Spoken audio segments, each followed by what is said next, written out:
All right, everybody, welcome back to another episode of Life Between the Sticks featuring Cody Cropper, your host, Brandon, and we are back with another episode. Let's see, where are we? Where is that? Match week 8? Match week 8, yes. Wow, and we have Christian Ramirez. Teams in. We've got one of the top goal scorers, might I add. It's been on fire the last few weeks. Yeah. Been on fire. I'm trying to. That's right. So we're excited to have you on. Obviously at Columbus right now. We got a lot to touch on. It's good to have a striker, one of the oppositions to Cody and my crew. But Christian, we were talking before the call. I saw you again run around in Blaine, Minnesota NASL days for what was the team called again back then? It was still Minnesota United. Yeah. When I joined, at least, it was, I think, the second year that it was Minnesota United. That's right. Previous to Dr. Bill was Minnesota Stars, I think. That was one of them. Thunder too. Yeah. They had Thunder. They had Minnesota Stars. Yep. They had the NSC Stars, I believe. That's right. All over the NSC place. Stars, yeah. Yeah, Minnesota keeps trying to go with the Stars theme, and it never works out, like with the hockey team leaving. So, yeah. Anyways. But yeah, so NASL days, obviously rode it to MLS. But then you took a little side tour. You're in Scotland. What was that like, leaving MLS, California boy, going to the rainy, gray days of Scotland? What was it like playing in the Scottish Premier League? It was gray for sure, especially up in Aberdeen. All the buildings are gray. It's very dark during the winter times. Cody, I know you know in the UK how dark the winters get so early in the day. It made for some long nights, but it was enjoyable. Got to experience new culture with my family, and we really took it all in. We traveled when we had days off around Europe, and yeah, I mean, it was awesome to have that culture of experience. And I didn't think at 31 I was going to be able to. Thought my days going abroad were done, but hey, sometimes things take a wild turn, and yeah, pretty happy how it was. Yeah, I can definitely support and confirm the dark winter days in the UK. They're like turning on the floodlights for 2 p.m. training. Oh, it's tough. Not even a 2 p.m. training. Some days it's like an 8 a.m. and it's like pitch black and you're like, oh my goodness, what are we doing? Fog rolls in. No. Terrible. Yeah, it's especially when you get home from training, say 2:30, and then by 3:45, you're like, oh, it's done. The day's done. It's pitch black again. I've always said I can't imagine the people who, like, I use my dad as an example here. He goes to work at 4 a.m. And comes back home at like 5. If somebody that does that shift in the UK, they're never seeing sun. Yeah, like, it does. Yeah, it's very true. Especially the further north you go, too. So yeah, thankfully during my time in Southampton, during my time in Southampton, I got a little bit of sunlight from like 7 a.m. to 6. But the further north you go, it's 8 to 5, maybe 9 to 4, and it gets tough. It definitely gets tough. Yeah. What are some of the biggest differences for you? I mean, Scotland, you always hear about the Old Firm derby and kind of maybe being a rougher, tougher league. But to be fair, there's been a bunch of Americans that have gone through the Scottish Premier League. So what was it like for you out there? It was cool. I mean, like you said, some of the derbies, just living in that. I mean, there's a big rivalry between Aberdeen and Rangers, so very hostile when we went to Ibrox. That first time that we went to Ibrox, I scored 6 minutes in, and we were up 2-0 at Ibrox. And so just to see their crowd turn on them so quickly, I hadn't seen something so negative like playing so far. And then obviously being able to experience playing in European football, playing in places like Azerbaijan, playing in Iceland and Sweden. So yeah, I got a mix of everything, but definitely some rough moments there. Please tell me you scored against Stevie G's Rangers. Yeah, I did. Ah, yeah, that was the first. That was my goal against Rangers was Stevie G right before he left. He left, I think, I want to say like a month after or 3 weeks after. He'd had enough of Christian. They were good. But we, for some reason, when I got there that first year, we played so well against Celtic and Rangers. We just struggled against the bottom teams, and it was weird. Like we could get, I don't know what it was, but we'd get up for those games, and then against the bottom half of the teams, we just couldn't find the back of the net, or something would go wrong, and we couldn't deal with it. So, it was a cool learning experience, that's for sure. Nice. Well, Cody, obviously you spent your time on the Rock. Hey, you got a little bit of shade thrown at you from PLN USA. They tagged a bunch of goalkeepers on Instagram, American goalkeepers, and they left you off. They did, yeah. Premier League USA, is that what it's? Yeah. Yeah. They threw out like 6 goalkeepers, but even Gaga mentioned me. They mentioned Gaga, but not me. That's okay. It's because I wasn't purchased or anything like that. I kind of went under the radar and came back to. I don't know, but I was a little disappointed when I saw that. My feelings were a little hurt, I must admit. Hey man, your stands, we went to bat for you. We were in the comments letting them know. You forgot our boy Cody Cropper. Dang. What did you make any cup appearances for Southampton? No. Dang. All right. But I was on the bench 15 times. Surely that counts. If Gaga gets his mention, and he hasn't even been on the bench, man. he's on the dev squad. Hasn't even been on the bench for the first team, and he gets a mention. He's traveled, but that's it. So yeah. Well. Anyways, Christian, we're super excited to have you here. Even if you're a striker, no worries. I think it'll be good to have an opposing perspective because holy shit, gentlemen, this weekend was jam-packed with goals. Some of them in regulation, some of them in the 98th minute, Christian. But hey, we'll cover some of the big ones, right? The standings to kick it off. This is not a joke. New England Revolution are in first place in the Eastern Conference right now. Cincinnati second, Atlanta third, Columbus fourth. And then on the flip side, on the Western, we should be in first after this last weekend. We sort of blew that one. Ooh. It is tight. 17 points apiece for New England and Cincinnati, 15 Atlanta, and your crew, the Columbus, on 14. You felt like you should have been in 16 on that one? Yeah, I mean, credit to New England. They came out, sort of had us running around the first half. I thought we settled good into the game in the second half, and then we had that fluke own goal, and then we were just chasing and managed to get a draw in the 98th minute. So yeah, a very controversial 98th minute goal, I might add. However, that's what I was hearing. But he took. I mean, to be fair, he did take ages on that VAR and didn't add any of that time to the 5, I think, or 6 he gave. But yeah, it was crazy. I lost track of time because we scored, and I was like, "Oh, we still got 2 minutes."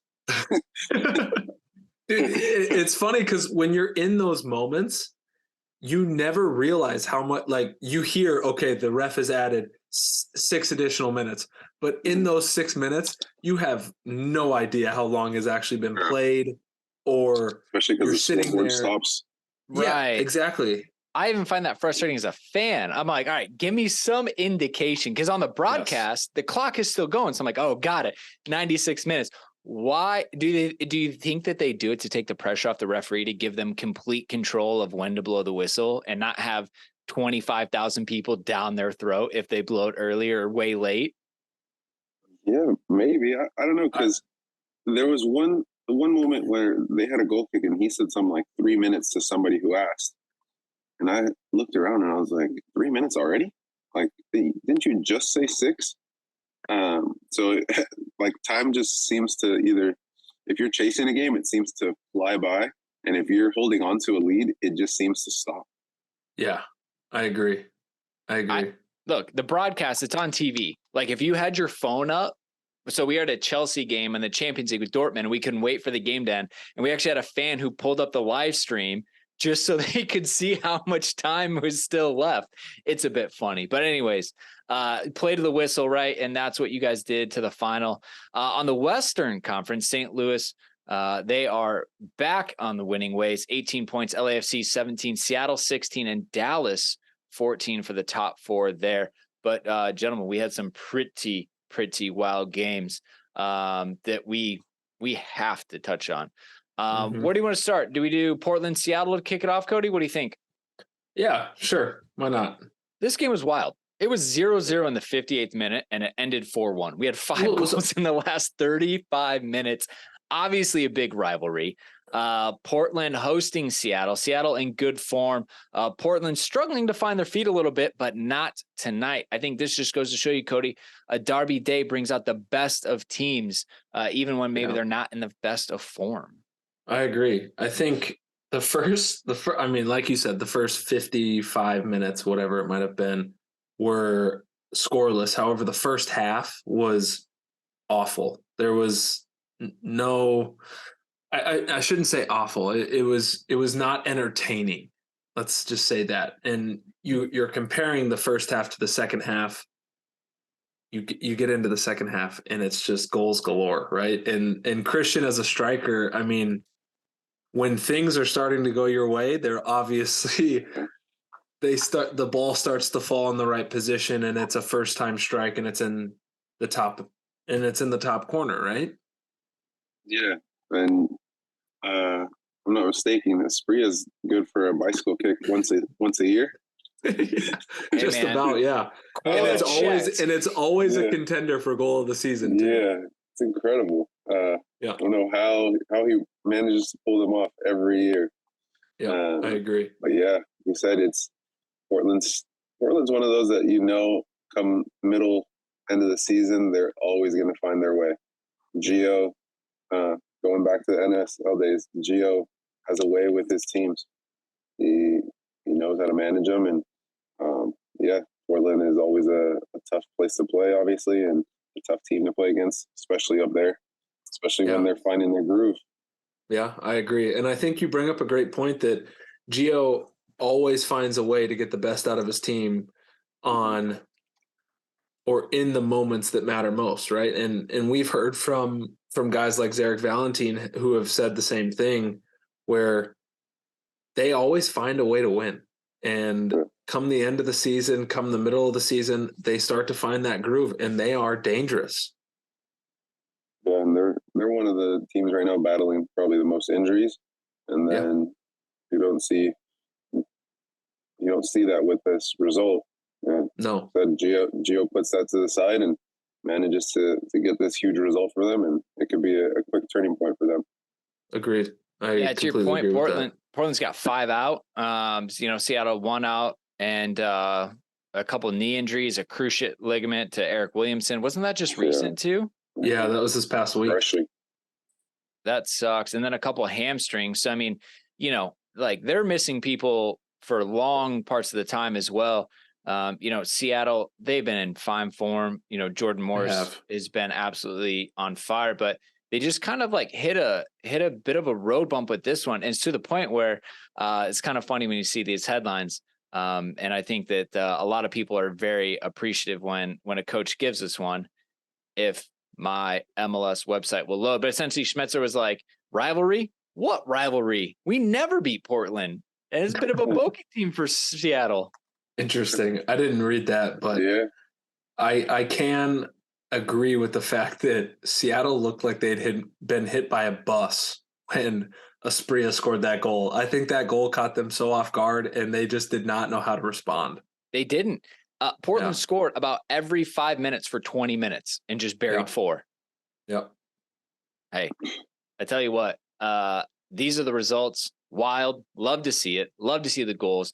But the derby effect was totally there. And like I said, it takes Portland from 5 points to 8, which is a massively needed 3 points, or just inside the playoff at this point. Seattle would have taken them into the top in the West, but unfortunately, they're just not there. They're in third right now. I hear Seattle. We always hear it's a hard place to play. Portland, thoughts, gentlemen? What is it like to play against you know, especially you, Cody, in goal, when you know that there's someone with a chainsaw behind you. Yeah, I was just about to say that. It's very difficult when you go there and you concede, and then all you hear is, and you're sitting there like, oh, good Lord. Wasn't it Joey? Joey is his name? Yeah, and then 5 seconds after the chainsaw starts up, they start coming back down your throat, and you're going, oh, here we go again. Oh yeah, Portland is tough for sure. You had that atmosphere with the artificial surface and just the way they play at home. Yeah, they've been that place is a fortress for sure. You mentioned it there. Do you have a big preference on natural versus synthetic, Christian? Oh, natural, 100%. Yeah, all day long. All day long. Oh yeah, not even a question. Is it about 50-50 split? What do you mean? No. Between turf and natural in the league, or way more teams still have natural surfaces? Oh no, I think there's only like 4 or 5. Oh, that's not bad at all. Atlanta, New England, Atlanta, Vancouver, Charlotte, Seattle, Portland. So 6. Hey, yeah. Okay. 6 out of 29 is not bad at all. That's not actually about 20% right there. So that's good to know, and I know there's been a lot of talk about that amongst the players in the league right now. And as we look ahead to 2026 World Cup, the World Cup will not play on synthetic, but isn't Atlanta one of the host sites? So they got to roll out grass and all this stuff. So it's going to be something. It could be a good opportunity to maybe change up the Vancouver MLS. Vancouver's the same thing. That year leading into the World Cup, they will tear the turf out and lay grass. They're not going to put it on top. They're going to make a transition. I believe so. Yeah. I mean, that's the way to do it. You can't replace. But they also, by that time, they may need to simply replace the turf. So it may just be a good opportunity to just tear it out, replace it, and get somebody else to pay for it. Right. Yeah. I mean, look, the Super Bowl paid what, $750,000 for that field to be used once in Arizona. Like, hey, I don't know if you guys are nerds like me, but we looked into the FIFA accounts. They got money. They can do it. They're just fine. Oh yeah, they are financially stable. Hopefully improve some of the facilities. But anyways, before we move over to this, forgot to tell you, Christian, but Cody always likes to plug a product that he's a big fan of. And this week he's got some protein powder from Motivate. Boom, boom, boom, boom, boom. Yes, protein. This is a non-GMO product that is high quality protein. It is perfect for anyone looking to increase their protein intake, just for muscle building, weight loss, or simply a convenient source of protein on the go. It's good for protein bowls, protein shakes, oatmeal, anything you want to add it to. One of my favorites. You just dry heave it in? I've seen guys do that, but I have not done that. So, and I don't plan on it. That's torture. Yeah. I think Sebastian Berhalter used to do creatine straight down the hatchet. I could see the pre-workout, the creatine, but man, protein is too much. Yeah. Anyways, Christian, I'm sure you're a big protein guy, let alone, you got to have hold off those obnoxious defenders. I'm actually like in my overnight oats phase right now. Nice. Cody was just talking about Christian. that. Yes. Yeah. I'm doing that too. Yeah. So that's a good one for my cabinet. There you go. Yeah, I love it. Definitely. Well, again, it's a great way to get the protein, right? Straight away in the morning. Obviously, as professional athletes, we need a lot of protein just to help our muscles recover. And overnight oats is a great way to do it. So I love it. Link in the description again. Motivate, huge partner, Cody, helping fuel professional athletes around the league. But we're going to pivot right back. Right back to the league. Here we go. St. Louis City SC versus Cincinnati. FC Cincy was at the top of the league, doing quite well. Got the jacket from when you were there, Cody. Behind me, St. Louis absolutely took the league by storm. Tripped up Minnesota United, pipped them off, then Seattle. And I was like, oh no, Christian, are they going to lose 3 in a row? Cincy are in good form. I know St. Louis are back home. I think someone forgot to tell St. Louis that they were in a bad run of form because they came out in front of their home audience and just had all the confidence in the world. Yeah, I think they're one of the teams that going to be tough to figure out. Like, it seems like they just have such a short memory on both when they're playing and based off results. They just can put away a result, no matter if they won or lost. It's just like, nope. It's an interesting one, because at the beginning of the year, everybody was saying they weren't going to be good. I look at them; they look like they're Man City. All they need is a Brazilian forward who played in Belgium, apparently. Yeah, I mean, look, that atmosphere seems incredible, though. Yeah, just the camaraderie. The camaraderie that the players have, the atmosphere that the fans have created, the stadium that the organization has built. I mean, look at the support after a 2-hour weather delay and tornado warnings. They still had a packed stadium. Yeah, that's nuts. I mean, that speaks volumes to the commitment of the community. They love it. I tell you what, we've mentioned it. St. Louis is a proper soccer city in America, and they've been waiting for a professional soccer team since the MLS began. But like Christian, I mean, you said it, like people are trying to figure them out. It's the first time in the league. We've seen other expansion teams come in and not do great. They for whatever reason they had a system. They came in, obviously they kind of tested it in USL. They've had no problem whatsoever adapting to this league. And like, they have even more goal scorers now. And to see like Stroud have such a good game, Klaus with an assist finally, but you have to admit everything they hit, it seemed like was on frame. Celentano had a hell of a day. Poor guy had one go off the back of his head and roll in, but St. Louis City, just swagger and confidence. Yeah, especially against Cincinnati, who I think they've been one of the best defensive teams so far this early on in the season. So put that performance out, pretty impressive for sure. I was actually going to bring this up, Christian, is Cincinnati, like you said, has been a very strong defensive team. And I think you can attest to the fact that they are very strong on set pieces. Their goalkeeping coach, Paul Rogers, who we both worked with at Cincinnati or at Houston, is adamant and very proud of his ability to manage the set piece, the set piece system. He sets guys up, he runs through it, he takes charge of that whole. How upset do you think this guy is going to be when they walk in? They probably walked in this morning and got reamed out, and went over all of this, but how upset do you think he was or will be when he goes through that video and they have conceded 2 goals off of the second phase of a set piece, knowing him and having worked with him? He'll bring it up every day this week, and then when they go over it on Friday, he'll mention it again, and he'll mention it the day of the game in the locker room. Yeah, so he's gonna be he's got his work cut out this week for him for sure. I think he'll go back to, if he hasn't already, go back to running the set pieces before the game and live the day of. So,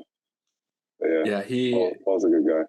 Yeah, Paul's a great guy, and I think I said it in one of the first weeks of the season how upset he would be. They conceded from directly from a corner, so they conceded in the first phase of a corner, and he was extremely upset. You could visibly see it on the sideline and when they showed the coaching staff. I think he will be extremely upset. And like you said, he will mention it every day in training this week. It will be an interesting one for Cincinnati, because they obviously pride themselves on their defensive ability and their ability to have conceded a few amount of goals rather than many. So we'll see how they respond. How about Cincy though? Just in general, like they've been such a strong team. I think Celentano is leading the league in shutouts. They've been able to go on a really good run. There's obviously been a lot of talk of Brandon Vasquez, but it seems like they've really had to pull together as a team, and there's not just one person leading that group there. Again, like Cincy, I think was in the lead after 7, and without this slip up, they would have been up there again, Cody. they just seem to be going from strength to strength. It's a little bit of a blip, but they've really put a really strong run together this season. Yeah, I think that they have. But again, that comes back around to the job that they have been able to do in the front office, hiring the right general manager, hiring the right coach, and then those guys bringing in the right type of players to fit the system that they want to build and that they want to play. Now, you look at their ability to defend, like Christian said, they pride themselves defensively. Celentano obviously has either the most or the second most clean sheets in the league. They're doing something right. However, this is a bit of a blip. I think that they have a lot to work on because in defensive transition, they looked very disorganized. So that was goals 2 and 4. And then obviously goals 1 and 3 were set pieces. So those are simple things that I believe their coaching staff will work on with them this week and, try to clean up. Christian, from your perspective, so since he has to bounce back, they host Portland at home. St. Louis is going to go on the road to Colorado and probably continue their winning streak. No offense to Colorado, but we all know how their season's going. What is it like in MLS, like having to bounce back, knowing that any team can beat anyone in the league, which we continue to see week in, week out? How do you think Cincy's going to try to regroup after that 5-1 loss? I think that's the beauty of the MLS is any weekend it's unexpected what could happen. But don't be fooled by Colorado's record so far. Going to Colorado is tough. That the 60th minute hits you, and it seems like they just come alive because your lungs can't go anymore. That altitude starts to kick in, but and then since he's got Portland at home, you said? Yeah. Yep. And Portland. That'll be a good one, especially because Portland on the road, they'll try and hit you on the counter and sit in. So it may work against Cincy, but Cincy has those front three up top that at any given moment can pull something out, which I'll be interested to see if what Tom posted about Brenner, if he's actually sold and is gone this summer, how in the middle of the season they replace him. That's a great point. Those three have such great chemistry up top. You remove one middle of the season and you don't get the right one to replace, it could dry up the goals for that team. So it'll be interesting.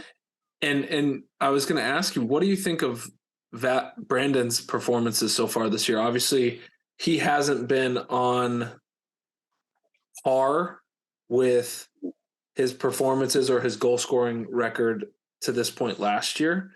Do you think that maybe the drama with Brenner possibly leaving, the injury to Lucho earlier in the year has impacted him? I don't know if that necessarily, but I think maybe now teams are fully game planning for him. Yeah. Whereas prior, he could maybe early on last year maybe caught some guys by surprise, caught some teams by surprise, and then teams were trying to figure out what was the best way to shut those three down, and he was a big focal point. So now that he's got everybody's attention, he'll be fine. I'm sure he'll start to find his groove and his pockets of where he can be successful. Sooner rather than later. Great point. But I think it is an adjustment for him for sure to now be the full focus of, okay, we know it's Acosta and him, and then Brenner's coming in. So I think it's probably just a slight adjustment period for him, and they'll figure it out, I'm sure. Yeah, I would agree. Good insight. Yeah, they don't say how much Brenner's going for, but apparently there's been an agreement between Udinese and FC Cincy. They said it'll be top 10 most expensive outbound transfers in league history. So that obviously would give us an idea of what that bracket is. It'll give him a lot of money to reload. And if he goes in the summer, that's when pretty much the rest of the world's transfer market is open. at least they'll have a little bit of money to spend. But, it's hard to replace a proven prospect, isn't it? Because MLS is a unique league. It is. It is a very unique league. And to be honest, a lot of people thought that they missed with Brenner in his first season because he struggled massively. And because I was there that year and he was great off the field, he was struggling on the field. I think a lot of aspects off the field were impacting his on-field performances. However, when they changed the coaching staff and they changed the front office, they found a way to get him going. And since then it has been, it's been everything forward. All eyes have been forward, and he's been performing well, and he's been scoring goals and getting assists. And that $13 million that they paid for him, you have to think that whatever they agreed with Udinese is $5 to $10 million more.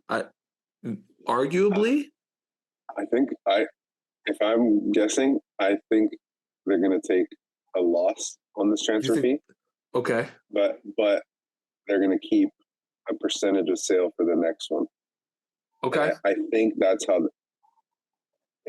I don't know. I just think for some reason you don't see Udinese paying more than $13 million just because of the club that it is.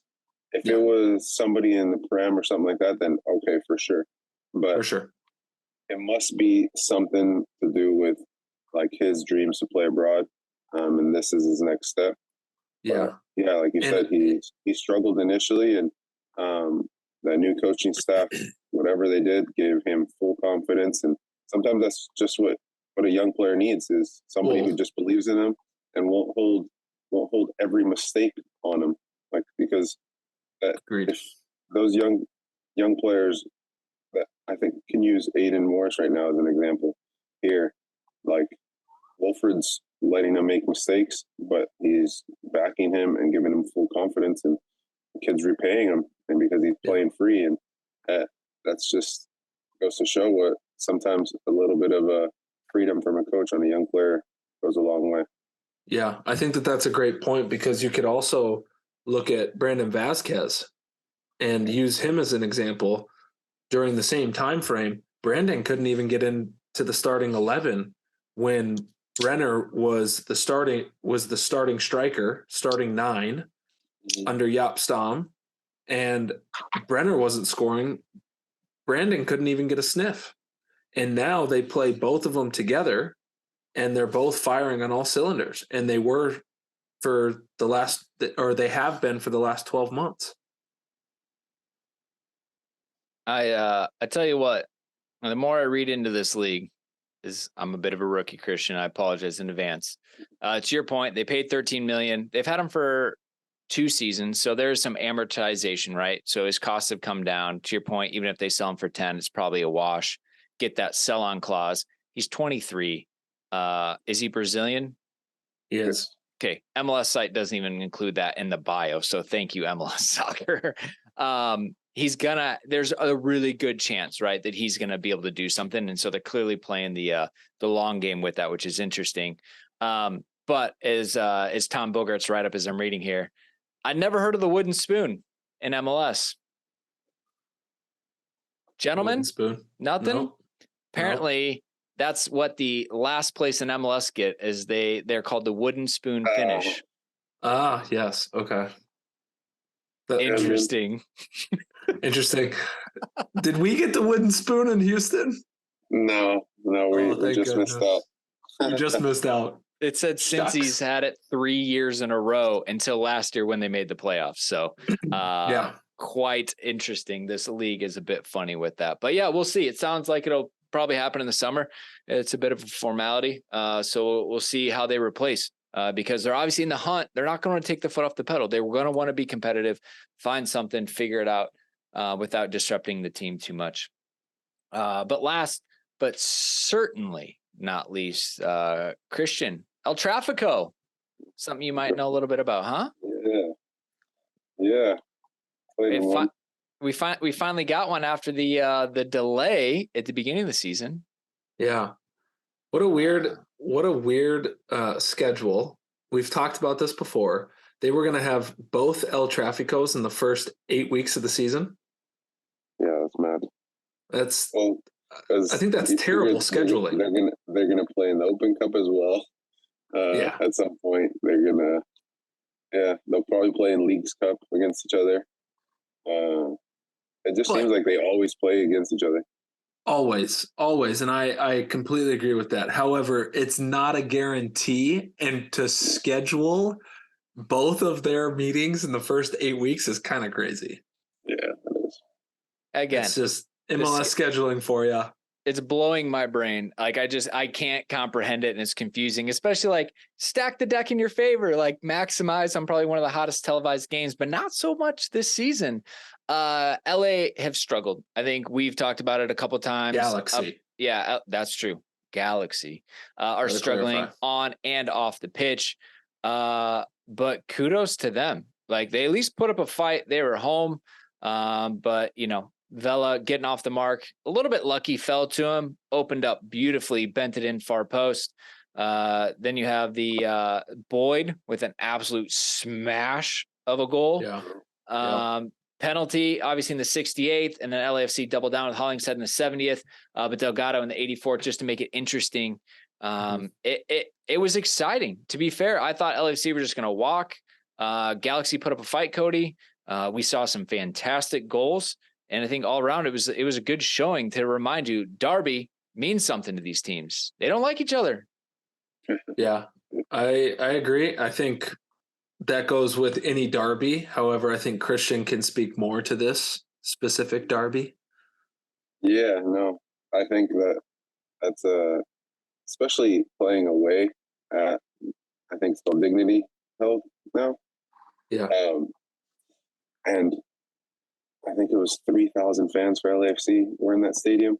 And they were like going down a narrow corridor, so it looked So they let them in an hour before anybody else gets let in, because the first time we played there was fights in the stands. It was pretty dangerous. But do they have an away fan section at least, kind of like in Europe? Yeah, but then the family section isn't where the supporter section is, so it was a little mix up. Interesting. But no, that game was probably just how any El Tráfico is. I think the over under is always 5 goals. But Galaxy looked good for the first 30 minutes, and then they did. The way their season's going, when your season's going the way it is, it feels like one bad little unlucky bounce goes to, obviously, of course, Vela in his sweet spot. And then Galaxy shoot themselves in the foot with that throw in for whatever reason to give them a penalty again. It's not looking good right now for Galaxy, but it's still early on. And I know from speaking to Memo that they have high hopes this season. So we'll see how they turn it around. For sure. Yeah, it's a good point. You hope that a team with the experience, the history that Galaxy has is able to turn it around, because you don't like to see, as players, you don't like to see it, but as a league, Don Garber and the league are not happy with where the Galaxy are at right now. They are a staple franchise. Whoa, you saying they got favorites, huh? 100% they have favorites. What he's saying is, use the NBA as an example. The NBA is better when the Lakers are better. That is... When the Lakers are good, the NBA is good. Wow. So the Galaxy, when the Galaxy are good, the MLS is better. It helps, yeah. It does. Sure. I would agree. You got to think the Galaxy was that first global brand. The Galacticos of the MLS. Yeah, I grew up going to watch Beckham and stuff play, and Landon and Keane. And it just seems though, like being from LA, it just seems, and playing for them, that LAFC they execute so well both on and off the pitch on taking a taking over LA, and you see it everywhere in LA. Yeah, They're making so much noise everywhere, and I know one of the guys who I first met when LA, named Rich, he does such a fantastic job. He has Cody. If you remember, when you come into the LAFC stadium and you're walking out to the pitch through that tunnel, there's a pitch side suite that he runs, and he brings all the celebrities there. Every game he's rotating celebrities. So he's brought that feel of LA to what now is BMO Field, was the bank. But he's done such a fantastic job, and he just has this, LAFC has their fingerprints everywhere in LA. Yeah, I agree. And I think you touch on that aspect where they, they really relate to the city of LA. They relate to Hollywood, right? However, you look at what Thorrington has been able to do in the front office there, and since day one, he has signed the right players. He's sold them at the right time. He's replaced them with guys that then come back and deliver what they just got rid of, right? Like, we're talking about Cincinnati possibly selling Brenner. Like, John Thorrington has done it, has been there and done it, and he's built a team that has been able to adapt since they've come into the league. And he's not only signed players, but he's gone out and signed coaching staff at the right times too. He's got very few misses. Yes, I would agree. LAFC just seems like they are super connected to the city. Their fans are a fun time out. We've got some Chelsea fans that are LAFC fans, and just, I watch like their social media, and I'm like, dang, that looks like a day out. They've got like barbecues, like they're doing the whole thing. It's a blast. And then on the pitch, I mean, LAFC have done so well. Just like you said, kind of building, and especially guys, Chivas Guadalajara, that's what used to be there, right? Like Chivas USA. Well, yeah, but I'm saying like the Chivas team, right? The sister team of Guadalajara. That was an unmitigated disaster. And to turn around and like one of my friends played for them. Zarek also played. Zarek played there. Yeah, Zarek played for them. Borja was my buddy who played for them. You could walk up to what was the Home Depot Center at that time, and they would just give you a ticket to go in, like the last year of Chivas USA. Yeah. That's tough. Yeah. But then, I mean, they had a lot of good players play for them, though. Yeah. Look how they've rebuilt that, though. And like LA clearly is a 2 franchise town. There's no reason for not. And it's been just super cool to kind of see this really take off there and do well.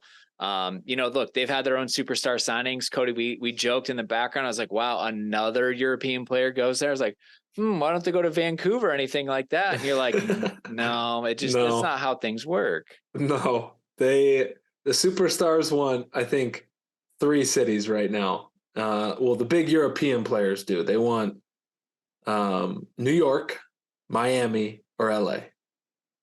That's what I think, based on players that I've spoken to. Man, I get it. Those are the bigger markets, but those are the markets that, when you're overseas, and I think, Christian, you could probably attest to this, guys are like, those are where they go to party, right, in the off season. So then that's kind of what maybe draws them into possibly going and playing there. And I know Vegas will become a big one because a lot of guys in Europe love Vegas in the off season. Don't do it. NFL has struggled. Way too many guys have not adjusted to the lifestyle of Vegas. Be careful. That does not surprise me at all. Be careful. Oh man. LAFC didn't even have a full bench. I don't know. Isn't that kind of weird? I didn't know that. That is probably some injuries, maybe some illness. Don't bring up any of like the MLS 2 guys. No, they were in Houston. Yeah, they had an away game. My brother plays for them. Oh, nice. Oh, is he still there? He's not at Columbus? Yeah, my brother's with LAFC too, but he's on a academy contract because he's going to USD in the fall. Okay. He has to have his knee cleaned up because he had a torn meniscus, so he'll be back shortly. Yeah, he'll be back. I've had 3 of those, so it's a quick recovery. Yeah. Is he following in Big Bro's footsteps? Yeah. He's played for LAFC's academy for the last 4 years, and he led the nation in scoring 3 out of those. Wow. Fantastic. Yeah. There you go. Yeah. So maybe he's better than Big Bro. No, I think so. Hopefully. Yeah. Hey, good to have that. Good to have that support. You know, hey, as a big brother myself, you know, sometimes we got to pave the way for the youngers. I get it. That's very true. Well, good stuff. Absolute crazy week. By the way, I just looked up a photo of Zarek for Chivas, and I'll be sending that in the group chat asking him what was going on. But hey, Columbus, you guys are up and amongst it. You're second in goals in the league, first in assists, leading the goals inside the 18 as well with 16. Overall, that's because of Christian. That's where I lived. You guys are, hey, why make your life any harder, right? You know, like get as close as you possibly can. Overall, you guys are having a really, really solid season. It looks like you're going to be able to put something special together. So we're very excited to continue to watch you guys and kind of see how it all comes to play. Absolutely. So, my guest joined me. Oh, hello. Hey. How are you? Are you a special guest? Just can't hear you, but no worries. How about, I was just going to end real quick and just say, ask how it is going to Columbus, how you guys are feeling. Like I said, you've got a lot of positive results, a ton of confidence. Aiden's kind of lighting the league up right now. He's in such a great patch. Columbus, how's it going? It's going good. The coaching staff has done a great job. I think they've built a really good culture in such a short time, where everybody feels important, and that's huge, especially in the stretch coming up that we have. I think after this Saturday we have 3 games in 8 days, and then we have a bye weekend. But then after that, we potentially have 10 games in 5 weeks. So we'll be meeting everyone, and it's been good. They welcomed me with open arms from day one, and the style of play that Wilford and his staff have built was a huge reason why I came, and it's fun to be a part of. And facilities are incredible. The new stadium's insane. So life's good. Isn't it crazy that they almost lost their franchise? And they're such a powerhouse, and they're a staple.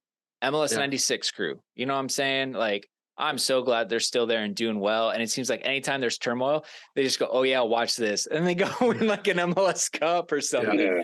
Resilient. Yep. Yeah. They show a lot of resolve in the face of adversity. Oh man. Love it. All right. Well, guys, look, game week 8, it's in the books. We're excited. This league continues to surprise me every single week. But Christian, hope you go out and absolutely smash a Hattie next weekend. Continue Let's go. The good form. Yeah. We're on Artificial in Charlotte this weekend. And who knows what you're going to get from Charlotte. Yeah. I mean, you could get one of the best teams in the league, or you could get one of the worst teams. Hopefully you get the worst version of Charlotte so you can get that hat trick, big guy. Rack in that goal bonus. Just don't forget about who set you up with the hat trick, okay? If you score a Hattie. Who started it? Yeah. Yep. Okay. All right. Gotcha. Just pay it forward, big guy. Love it. Well, like I said, I'm super hyped to have you and kind of watch your career from NASL days now all the way back up to Columbus, and as you guys are knocking in the hunt for the top spot there. So kudos to you. We'll put links in the description. Follow Christian. Probably already are. But anyways, thank you for jumping on, my man. And Cody. Appreciate you guys. Continue to do the work out there. I appreciate the shutout. All right. As much as you're bugging Christian about a hat trick, appreciate you getting the shutout. Yes, sir. Yes, sir. Christian, thank you for coming on. Not yet. We haven't been in since. So they're coming. Don't you worry. Good. You earned it. All right. We'll be back. All right, Christian. As always, thanks, bud. We'll be back with Match Week 9. See you later. See you guys.